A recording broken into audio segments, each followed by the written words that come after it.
Happy Wednesday, everyone. Well, not if you're Whoopi Goldberg, a.k.a. Karen Johnson.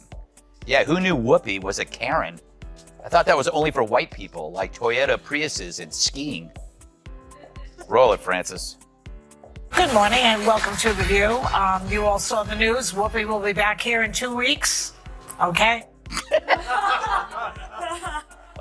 It's so cute when one of their side gets punished. They sulk like they ran out of raw cookie dough in the green room. Whoopi Goldberg just delivered a meltdown so theatrically intense it could earn its own Lifetime biopic, complete with slow piano and long, awkward stares. The trigger? A scathing roast from Greg Gutfeld that landed with such precision it sent Whoopi's ego into metaphorical exile. If you think daytime TV thrives on drama, this moment made her unravel faster than her last punchline. Let's just say the takedown had more spice than a Real Housewives reunion caught in a thunderstorm. Yeah, ABC suspended Whoopi for 2 weeks because she said the Holocaust had nothing to do with race. She said this on a show called The View, which makes everything about race. Except now. The Holocaust isn't about race. No. It's not about race. No, it's about a different race. But it's not about race. It's not about race. What is it about? Because it's about man's inhumanity to man. Yeah, that's heroically stupid. Even for The View. This wasn't your average outburst. It was a full-blown emotional detonation. 1 minute Whoopi was sermonizing from her View pulpit, and the next she was coming apart like a discount sweater in a spin cycle. And the culprit? Greg Gutfeld, the ever-sarcastic Fox News personality whose humor operates more like a precision weapon than a punchline. When satire meets ego, sparks fly. This time, Whoopi couldn't find the off switch. Yesterday on The View, otherwise known as Hell's DMV, Whoopi Goldberg asked how much different are the values of the Trump administration from the Taliban.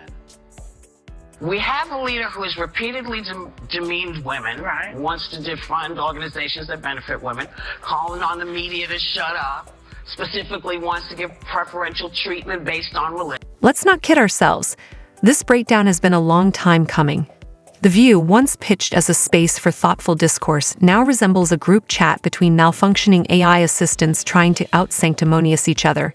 And Whoopi? She's conducting that chaos like a one-woman band with a tambourine. Her belief that yelling over counterpoints constitutes leadership has taken center stage for far too long. Wow. Talk about groundbreaking to actually hear a celebrity say something mean about the Taliban. How dare they compare them to Trump? The Taliban should sue. Guess they ran out of Hitler analogies.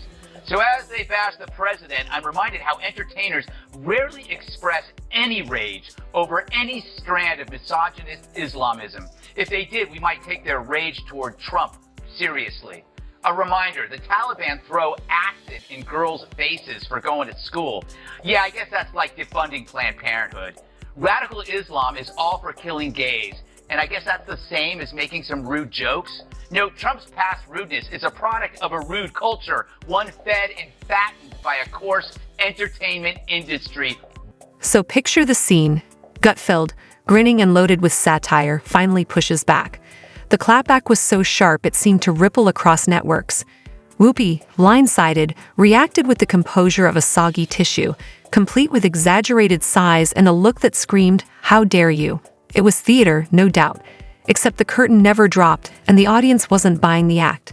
Canada, apparently they're throwing tariffs on manatee meat and bovine semen, which means The View is very unhappy. Oh.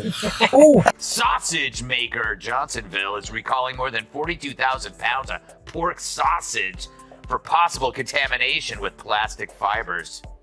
Fortunately, authorities were able to track all 42,000 pounds to a single location in New York City. This wasn't just your typical on-air jab. Gutfeld dismantled her points with surgical precision while Whoopi tried to rally support through emotional appeals. Instead of debate, she defaulted to dramatics. This is her strategy: retreat into performative indignation whenever challenged. She's made a career out of conflating critique with oppression. But this wasn't vulnerability, it was pantomime. The View has become an echo chamber where differing ideas go to suffocate, and Whoopi presides over it like an empress of empty rhetoric, armed with half-read headlines and overconfidence. Their brains are small. But who's the dumbest one of all? True, none of them are in Mensa, but who's the most densa? Perhaps it's Sunny who mastered the art of making idiots look smart. Now, The View could ask a mirror who's the dumbest one of all, but there's no way that glass doesn't shatter. So instead, let's check out this clip from Monday's episode of The View when the ladies put their science caps on and discuss the solar eclipse. When dissent dares to appear on The View, it's either shouted down or swiftly buried. It's less of a panel and more of a live-action simulation of a Twitter pylon. So when Gutfeld metaphorically entered the room, he didn't bring shade. He brought truth bombs. And suddenly, Whoopi looked like someone who'd wandered into a fact-based conversation by accident. The reaction? That famous glare, a deep sigh loaded with melodrama, and a flood of vague emotional deflections. It was peak performance, minus the substance. Ran down the hallway. The rapture is here. Rapture's here. And then also I learned that the cicadas are coming. Cicadas. Cicadas Although I love for the the- first time in Cicada, like cicada. No, 100 years, no. for the first time in many, many years. No, And so- every 17 years this happens. well, that's not what I read, but maybe, maybe you know better. All those things together would maybe lead one to believe that, either climate change exists That's more or the something point. is really Or the going Earth is on. returning. Earthquakes are not at the mercy of climate change. It's underground. They can't. I don't think It happens, and the eclipse, they've known about the eclipse coming because eclipses happen, and they actually can say when these things are going to happen. Amazing. Oh. That's not what I read. The true sign of the apocalypse is someone that dumb has a law degree. Worse, if your name has the word sun in it, there's no excuse for not knowing how an eclipse works. But it's no surprise that Joy is the one who understands science. She's been on the science diet for years. Ironically, Gutfeld didn't need to exert much effort. All he did was expose the obvious. The View has been coasting on groupthink and moral superiority for years. His satire sliced through the self-importance like a hot knife through butter. As Whoopi struggled to respond, her co-hosts circled the wagons, unsure whether to console or redirect. Joy Behar looked stunned. Sunny Hostin delivered a verbal fog, and the group turned the takedown into a collective therapy session. One where accountability is foreign and feelings dominate. Austin's obsession with race gets thrown back in her face. Today's video comes to us from Sunny Austin. Sounds like a town. We're in sunny Austin.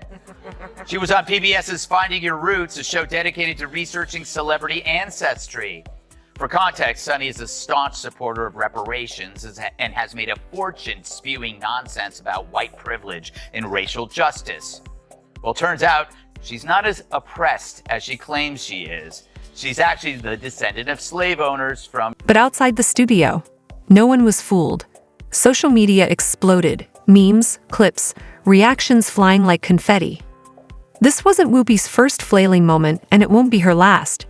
The internet treated it as a rerun of a now familiar pattern, her unchecked arrogance colliding with genuine opposition. Every time she faces pushback, she acts as if disagreement is a new invention. Meanwhile, The View carries on as if it's a book club where no one reads but everyone critiques the cover. And Gutfeld? He challenged her ideas, not her character. But in Whoopi's world, disagreement equals heresy. Whoopi claims Biden's loose bowels should make voters throw in the towels. Goldberg's rational so weak she doesn't care if Biden can't speak. Yes, it's a magical land where little Debbies make big bellies and brain cells go to die. This week on The View, Whoopi doubled down on her support of Joe Biden's re-election. No surprise, but it was her peculiar poo-powered prose that piqued my potty predilection. Roll it! I don't care if he's pooped his pants. I don't care if he can't put a sentence together. Gutfeld, for his part, walked away without gloating. He cracked another joke and moved on, leaving Whoopi to emotionally spiral on air. She brought theatrics to a logic fight and lost. By segment's end, her signature smugness had evaporated, replaced with a confused expression that suggested, if only for a second, she might have to reflect.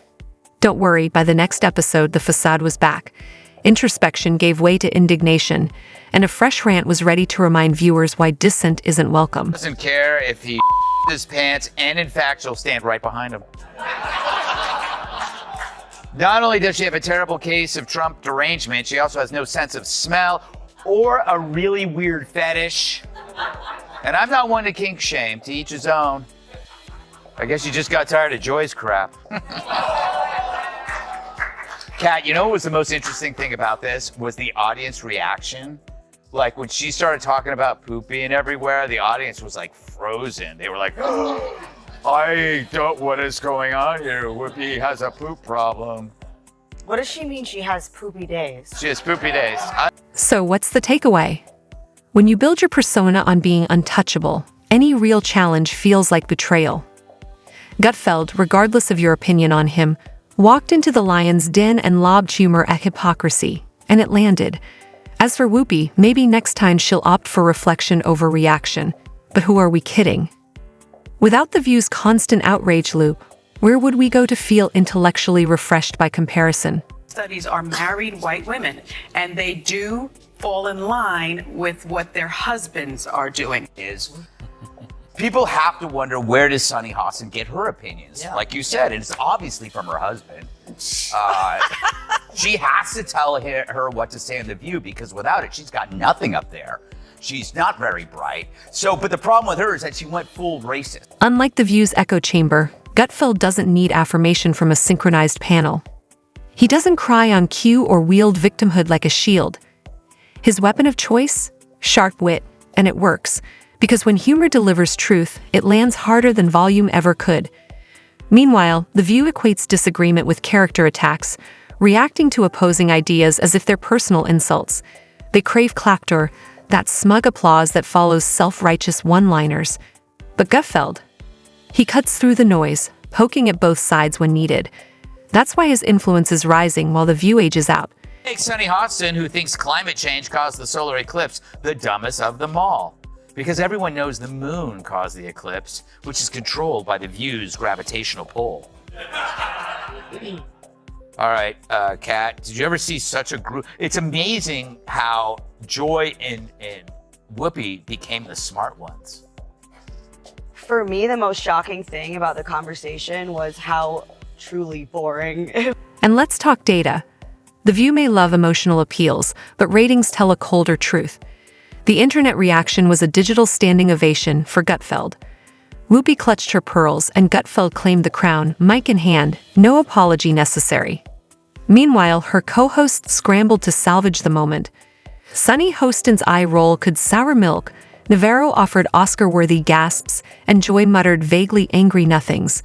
But thank them, really without The View, we wouldn't know what happens when unchecked ego meets a live microphone. Their self-seriousness unintentionally fuels comedy gold and Whoopi's ego. It might need its own dressing room.